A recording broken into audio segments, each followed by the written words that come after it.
자, 플랫폼형 비즈니스 모델의 사례를 보겠습니다. 바로 크몽인데요. 크몽의 수익 모델은 바로 플랫폼형 비즈니스 모델이에요.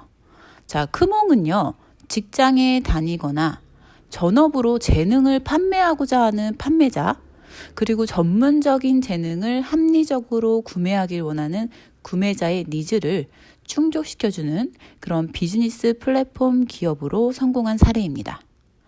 크몽의 창업주는요, 유튜브나 1인 크리에이터 채널을 운영하는 등 이런 중개 사이트를 통해서 자신의 재능을 판매하고 알리고 싶어하는 사람들이 있다는 것을 캐치했어요.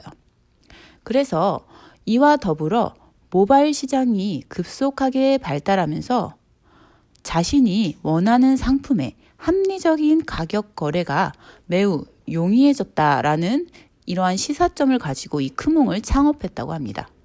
이 크몽은요, 이 판매자와 재능을 얻고자 하는 수요자를 연결해주는 중개 사이트 형식의 플랫폼인데요.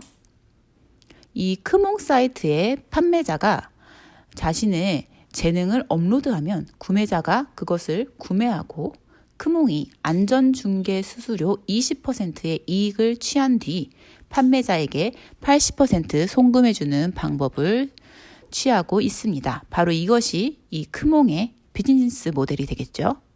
자, 즉 판매자와 구매자의 안정적인 거래를 위한 환경 조성비를 통해서 수익을 창출하고 있는 것이죠.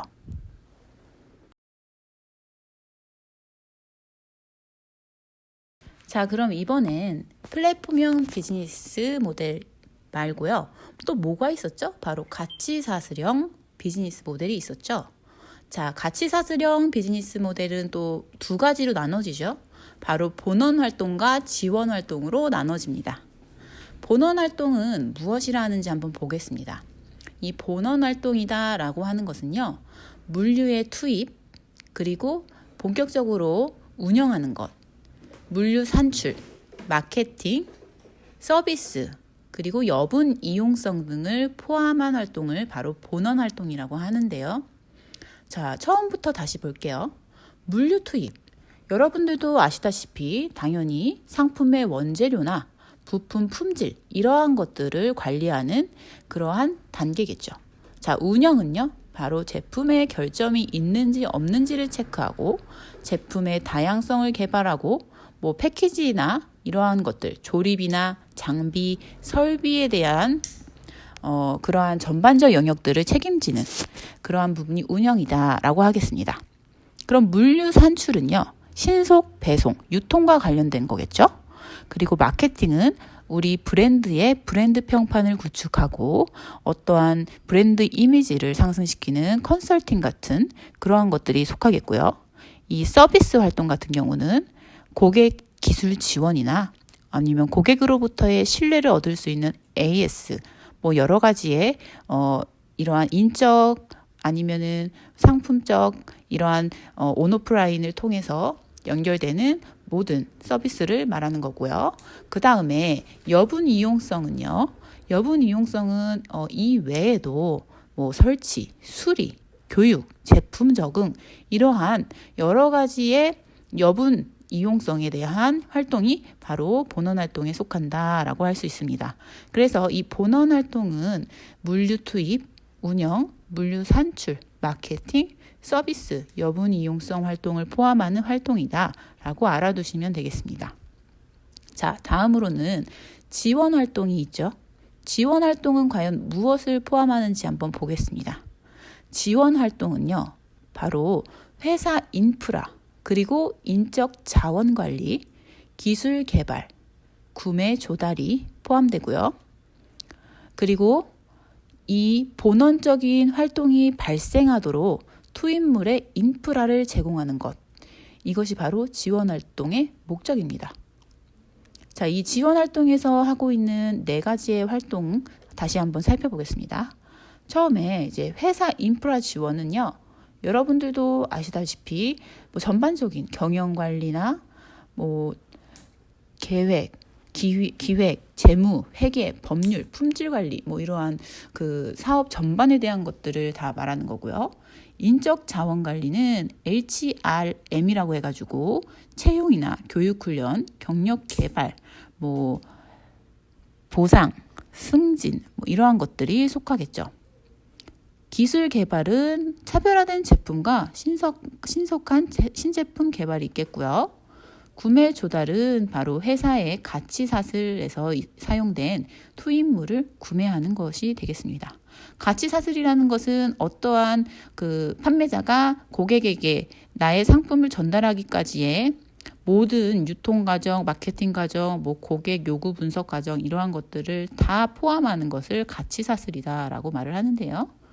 자, 그러면 지금 본원 활동과 지원 활동 우리 한번 되짚어 보았으니 다음 장에서는요. 본격적으로 이 비즈니스 모델의 종류에는 어떠한 것들이 있는지 한번 구체적으로 알아보도록 하겠습니다. 자, 비즈니스의 종류입니다. 비즈니스의 종류. 자, 비즈니스 모델의 종류 보시면요. 처음에 나오는 게 우리 가치사슬 통합형 그리고 정보중개형 이렇게 돼 있는데요. 가치사슬 통합형은요.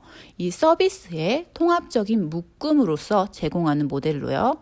서비스 제공을 위한 어떠한 네트워크 그리고 워크플로우. 자, 어떻게 이 일을 수행하려면 어떠한 방법으로 어떠한 순서대로 진행을 하라라는 그러한 지침사항들을 워크플로우라고 하는데 이러한 것들을 지원해 준다는 것입니다. 그리고 컨설팅 비용이나 거래 수수료 이런 걸로 이윤을 얻게 되는 거죠.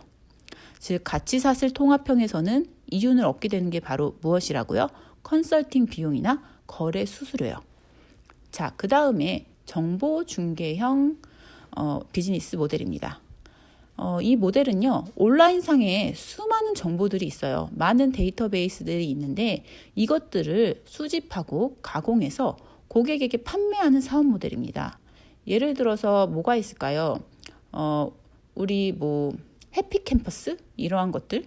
어떤 친구들의 과제들을 모아서 이렇게 원하는 수요자에게 정보를 제공하는 그러한 온라인 업체가 있고요. 이러한 정보중개업자들은요. 이 관리인, 대리인, 브로커 이 세 가지 역할을 다 자기들이 수행을 합니다. 자, 그리고요. 이 정보 접근을 허용하고 소비자의 프라이버시를 보호하고 소비자 정보 제공의 대가의 지불로서 이윤을 창출하죠. 자, 그래서 다시 말하자면 이 정보중개형 비즈니스 모델의 이윤 창출은 어떻게 된다고요? 보시면 정보의 접근을 허용함으로써 이윤을 얻거나 아니면 소비자의 그런 개인정보 사생활을 보호하면서 그 보호에 대한 이윤을 얻거나 혹은 소비자에게 정보를 제공함으로써 그 대가를 바로 이익으로 창출하는 그러한 경우가 있다라고 할 수 있습니다. 다음으로 이용료형을 보겠습니다. 이용료형은요. 서비스 이용에 대해 양과 시간에 비례해서 요금을 지불하도록 하는 형태입니다. 그래서 신문사나 TV 방송사 이러한 것들 정보 제공 사이트에서 특히 많이 활용되고 있는데요. 회원제나 프리미엄 무슨 회원제 이러한 것들 아니면 시간 단위, 정보량 단위로 요금을 부과하는 서비스들이 있죠. 이런 것들이 바로 이용료형의 비즈니스 모델이다라고 할 수 있습니다.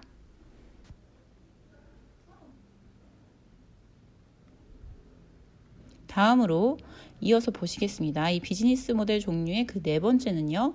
바로 광고형 모델인데요. 이거는 아주 심플하게 그저 광고 수익으로부터 이윤을 창출하는 것을 바로 광고형 모델이다라고 합니다. 다음으로 제휴형 모델인데 이 제휴형 모델은요. 고객과 매출을 유도한 일정 수수료 이곳에서 바로 이윤을 창출하는데요. 제휴회사를 많이 맺잖아요. 그 제휴회사들이 맺음으로써 얻는 이윤 창출의 형태예요. 자, 그 다음이 바로 커뮤니티형 모델입니다. 커뮤니티형 모델은요. 광고 수익이나 고객의 정보관리 및 판매 그리고 스폰서의 역할을 하는 게 바로 커뮤니티 모델이고 구독형 모델은요. 회원 가입비, 종량요금 이러한 것들을 통해서 이윤을 창출합니다. 실용성 모델은요. 바로 서비스 이용료에 대해서 그거에 대한 지불을 바탕으로 이윤을 창출하는 것을 말하고요. 제조업체형 모델은 당연히 제품 판매로 인해서 얻는 수입을 말하는 것이죠. 자, 이렇게 비즈니스 모델의 종류 이외에도 많은 것들이 있겠지만 크게 9가지를 알아봤는데요. 이 비즈니스 모델에 따라서 어떠한 방법으로 이윤을 창출하고 얻을 수 있는지 이것에 대해서 조금 알아두시면 좋을 것 같습니다.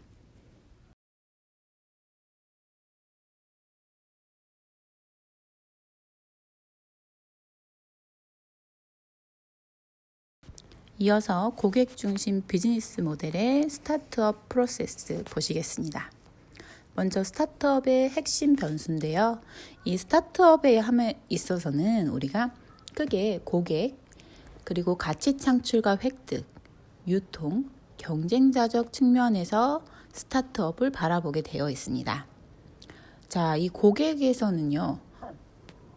이 비즈니스 모델이란 것이 바로 철저히 고객의 욕구를 건드리고 고객에게 편의를 주고 고객 구매 습관을 이해함으로써 비즈니스 모델을 설계하는 것이기 때문에 바로 스타트업에서 가장 중요한 핵심 변수라 할 수 있겠죠. 두 번째는 바로 가치 창출과 획득입니다. 나의 비즈니스 모델과 서비스 이용해서 고객이 어느 단계에서 얼마만큼의 가치를 얻는지 평가해야 하고요. 고객 가치에 부합하는 어느 정도의 가치를 어떠한 방법으로 얻을 수 있는 것인지를 판단해야 합니다. 다음으로 유통은요.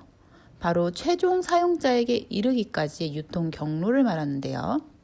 즉, 제품 판매에 적합한 설계가 필요하겠죠. 마지막으로 경쟁자입니다. 경쟁자는요. 가치 창출과 획득 방식을 검토하고 경쟁자로 하여금 내가 부족한 점, 불편한 점 이러한 것들로 나의 차별화를 만들어내서 고객의 입장에서 이해하는 것이 중요합니다. 다음은 스타트업 재무 이해입니다. 자, 스타트업 재무 이해 보시면 이 스타트업을 함에 있어서 우리가 영업이익률, 순이익률, 자산 수익률, 자기 자본 수익률이라는 용어를 듣게 되실 거예요. 그래서 기본적인 이 용어의 정의를 한번 알아보고 다음으로 넘어가도록 하겠습니다. 우선 영업이익률 보시면 회사가 얼마나 잘 경영되고 있는지를 볼 수 있는 척도로 영업이익은 매출의 이익 빼기 운영의 비용이다 라고 즉 순이익이 되겠죠. 자, 그런데 순이익과는 좀 달라요. 뭐가 다를까요? 바로 법인세나 이자 이러한 것들을 제하지 않고 그냥 운영에만 들어가는 것, 표면적인 것 그것만을 제한 것이 바로 영업이익률입니다. 자, 그럼 순이익률은요. 이 영업이익률과 유사하지만 비즈니스의 순이익을 창출할 때는 매출 이익에서 운영 비용 빼주시고 거기에 이자나 법인세 등의 모든 비용을 빼서 오로지 경영자가 가지고 가는 순수한 이익을 순이익률이다 라고 하고요. 자산 수익률은요. ROA라고도 말하는데 재고, 장비 등을 합한 자사의 총 개수와 순이익을 비교하면서 자신이 이익을 창출하는데 얼마나 효율적으로 비용을 사용하였는지를 알아볼 수 있는 것이 바로 자산 수익률입니다. 자가 자본 수익률은요, ROE라고도 하고요. 최종 사용자에게 순이익과 자기 자본금을 비교한 수치입니다. 그래서 자기 자본 수익률 외부 투자자가 주목하는 비율로 즉 투자 자금이 어떻게 운영되고 있는지를 알 수가 있습니다. 그래서 투자 자금이 어떻게 운영되고 있는가 보려면 바로 자기 자본 수익률을 봐야 하는 것이겠죠.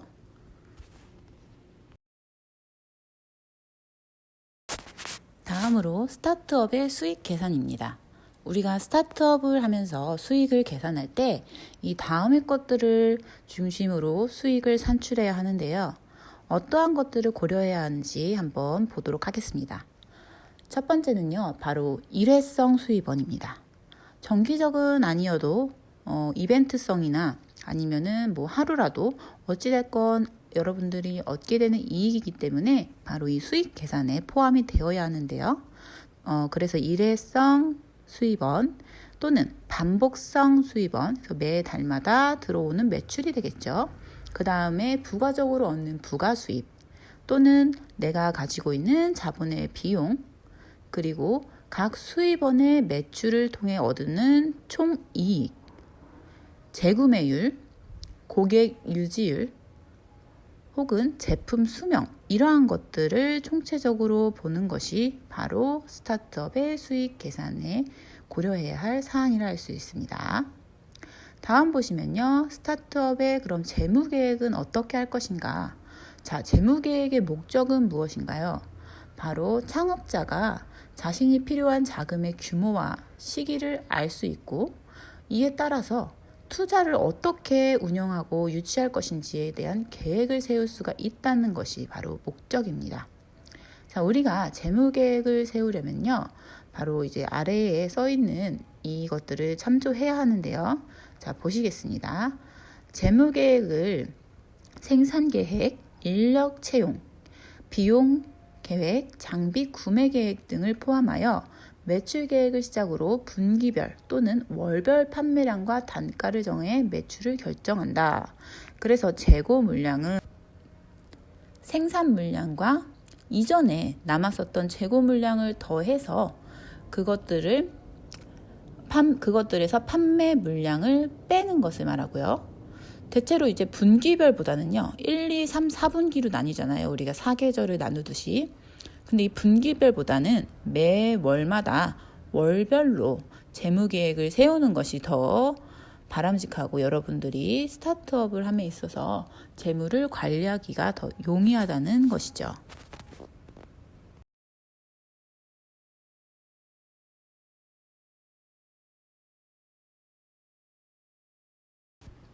자, 다음으로 세 번째, 바로 뷰티 스타트업의 종류를 한번 알아보도록 하겠습니다. 자, 먼저 공유 미용실 플랫폼입니다. 이 공유 미용실 플랫폼 들어본 적 있으세요? 바로 이 헤어숍 한 곳에서 여러 미용업의 사업자가 영업을 할 수 있다는 것인데요. 이것은 오늘날의 공유 경제의 흐름을 반영한 새로운 플랫폼의 뷰티 살롱이라 할 수 있습니다.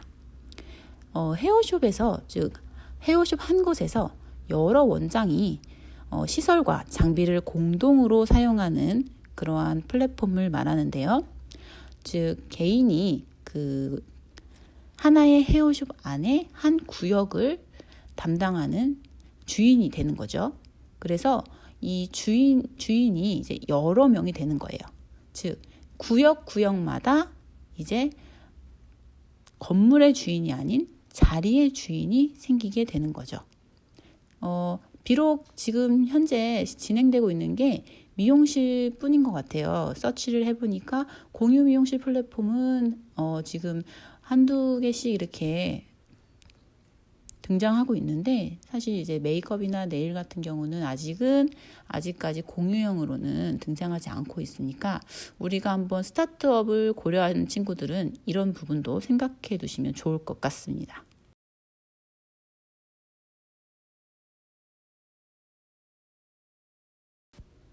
다음으로 온라인 미용 전문 교육 플랫폼입니다.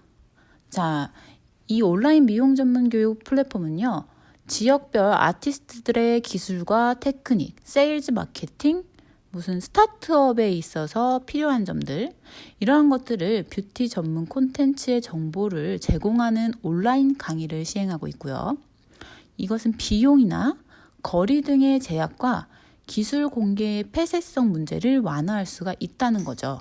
즉, 수요자로 하여금 비용과 거리 문제로 교육을 들으러 갈 수가 없는 경우, 혹은 공급자인데 자신의 기술을 공개하기가 좀 꺼려져서 공개를 하지 않고자 하는 이러한 폐쇄성이 강한 이러한 문제를 해결할 수 있는 방법이 바로 온라인 미용 전문 교육 플랫폼이다 라는 취지로 오늘날 비즈니스 모델이자 새로운 스타트업의 사업 아이템으로 떠오르고 있습니다.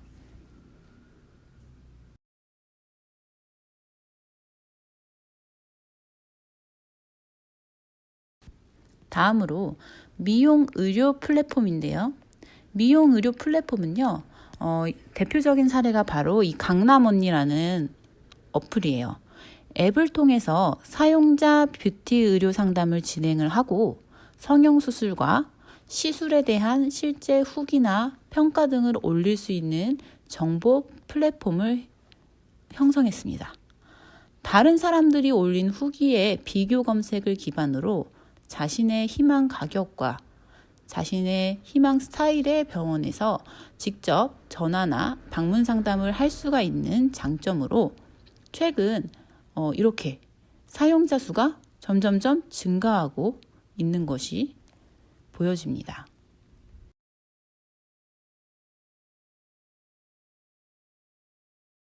다음은 쉐어 살롱인데요.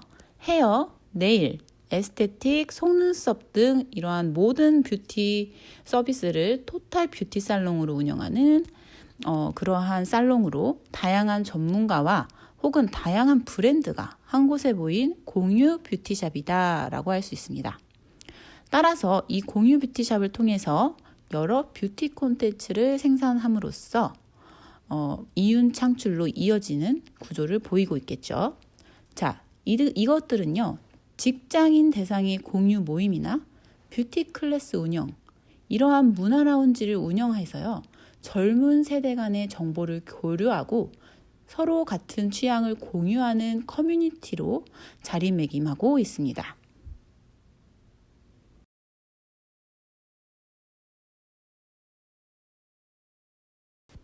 다섯 번째 사례 보시겠습니다. 다섯 번째 사례는 바로 맞춤형 웰니스 케어 솔루션인데요. 유전자의 정보 혹은 문진표, 피부 측정 결과를 바탕으로 고객에게 맞춤형 솔루션을 제공하는 그러한 사업 형태입니다. 신체 대사의 상태나 생활의 습관 혹은 외부 환경에 의한 피부 상태의 변화를 측정하고 피부 관리, 안티에이징 관리, 두피 관리 이러한 것들을 컨설팅 해주는 그러한 업체예요. 스킨케어를 중심으로 시작을 했는데 헬스케어, 멘탈케어, 맞춤형 보험 등으로 토탈 라이프 케어 사업의 영역으로 확장하고 있고요. 이러한 솔루션의 대표적인 사업체로는 로그싱크라는 회사가 있습니다.